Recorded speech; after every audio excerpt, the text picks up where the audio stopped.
Hi guys. मेरा नाम Rahul Kumar are के स्टडी वे से। आज हम पढ़ेंगे पास्ट इंडेफिनिट टेंस। तो सबसे पहले पहचान देखेंगे।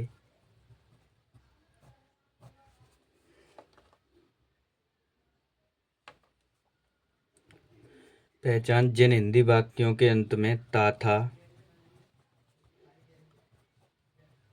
ती थी,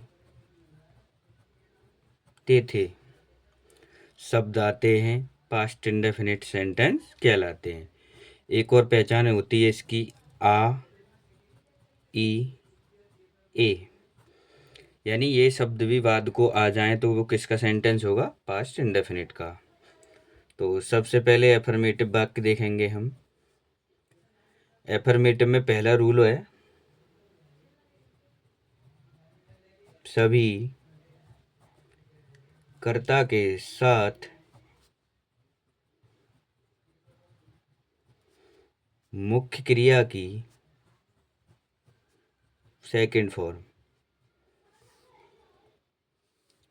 ये गाइज इसकी या तो आप सहायक क्रिया मान लो या आप जो समझना चाहते हो वो मान लो। इसमें कोई सहायक क्रिया एफर्मेटिव वाक्य में नहीं होती। ओनली मुख्य क्रिया की सेकंड फॉर्म ही उसकी सहायक क्रिया होती है। और इसका नेगेटिव की बात करें तो इसमें सभी कर्ता के साथ डिड नॉट का प्रयोग करते हैं। और इंटेरोगेटिव में डिड सहायक क्रिया बन जाती है।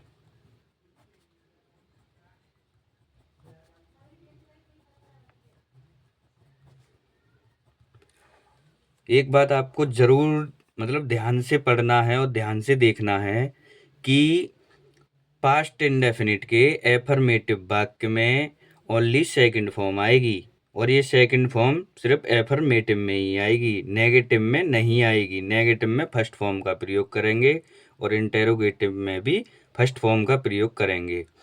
मैं नोट में लिखा देता हूँ।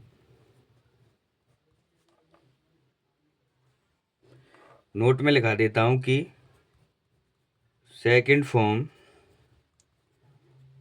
केवल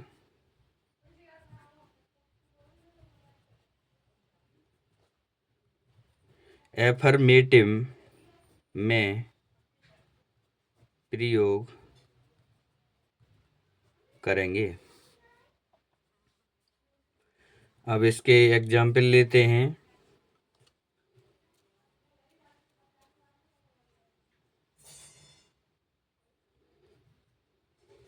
मैं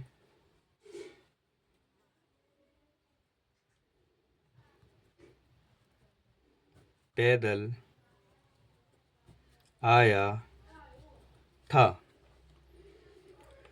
तो गाइज इसमें पहली बात तो सेंटेंस को पहचानेंगे तो सबसे पहले तो था आया है, तो इससे ये पहचान लेंगे कि ये पास्ट का है। अब पास्ट में किसका है तो इसमें आ गया पीछे या को आप ढंग से बोलें तो बाद में किसका स्वर सुनाई देगा हमारे लिए? आ का। तो इसमें आ आया है साथ में, तो यहीं से पहचान कर लेनी है सेंटेंस की कि ये किसका है? पास्ट इंडेफिनिट का। और इसका फॉर्मूला क्या होता है? कर्ता प्लस मुख्य क्रिया की सेकंड फॉर्म कर्म और आदि जो कुछ भी बचा हो। इसी के हिसाब से इसे बनाएं तो आई अराइव्ड। अराइव माने आना होता है और ये सेकंड फॉर्म लगाइए मैंने अराइव्ड। मैं पैदल आया था। आई अराइव्ड। ये सेंटेंस कंप्लीट हो, अभी तो कंप्लीट नहीं हुआ है। आई अराइव्ड पैदल, पैदल की मीनिंग बचा है हमारे पास, तो अराइव्ड कैसे आया है? पैदल, तो ऑन फुट। ऑन फुट यानी मैं पैदल आया था। अब ये ऑन फुट किसकी मीनिंग है? ये पैदल की मीनिंग है स्पेशल। अब जैसे अगला एग्जाम्पल लेंगे कोई,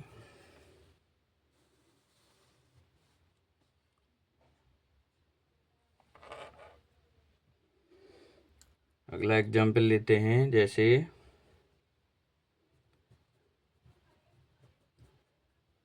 माता जी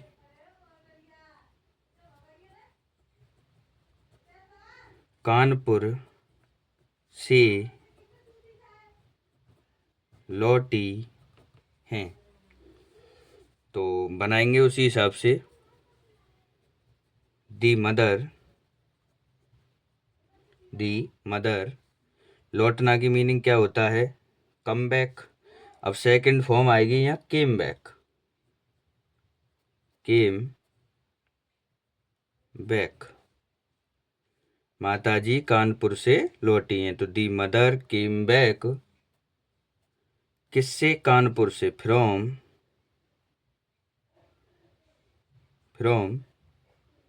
किससे? कानपुर। ये सेंटेंस कंप्लीट हुआ गाइज। अब एक नेगेटिव का लेते हैं, जैसे रीता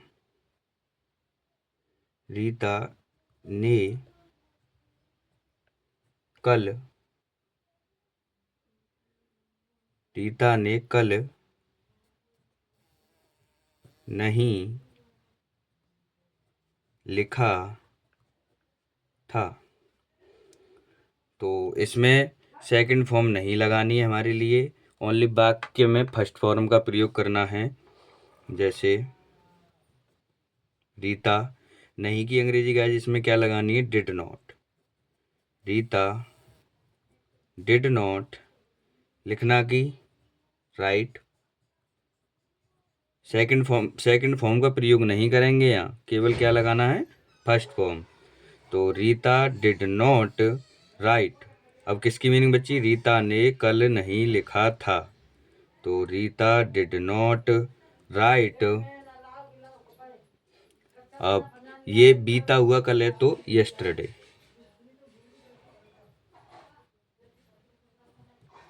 बन गया सेंटेंस। अब इसमें एक इंटेरोगेटिव का एग्जाम्पल लेंगे, जैसे क्या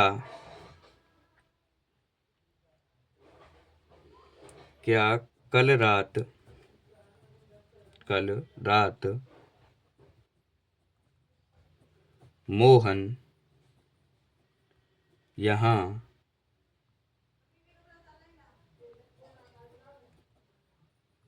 सोया था। तो इसे कैसे बनाएंगे? प्रश्नवाचक शब्द वाक्य में पहले आया है तो इसकी अंग्रेजी नहीं लगाएंगे। अगर इसकी जगह और कोई प्रश्नवाचक चिन्ह अगर वाक्य के बीच में आया होता तो उसकी अंग्रेजी सबसे पहले लगाते। अब ये वाक्य हमें किससे स्टार्ट करना है? वाक्य हमें सहायक क्रिया से स्टार्ट करना है। सहायक क्रिया क्या होती है? डिड, उसके बाद कर्ता डिड मोहन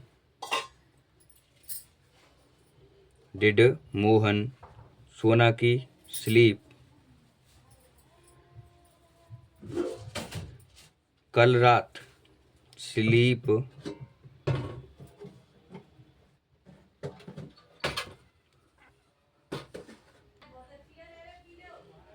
स्लीप अब किसका बचा? यहाँ हेयर, यानी डिड मोहन स्लीप हेयर। क्या मोहन सोया था? कब? ये बोल रहा है कल रात को। हेयर नाइट,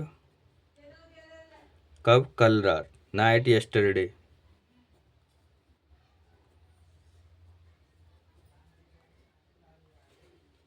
और यहाँ पर लास्ट नाइट का यूज भी कर सकते हैं आप।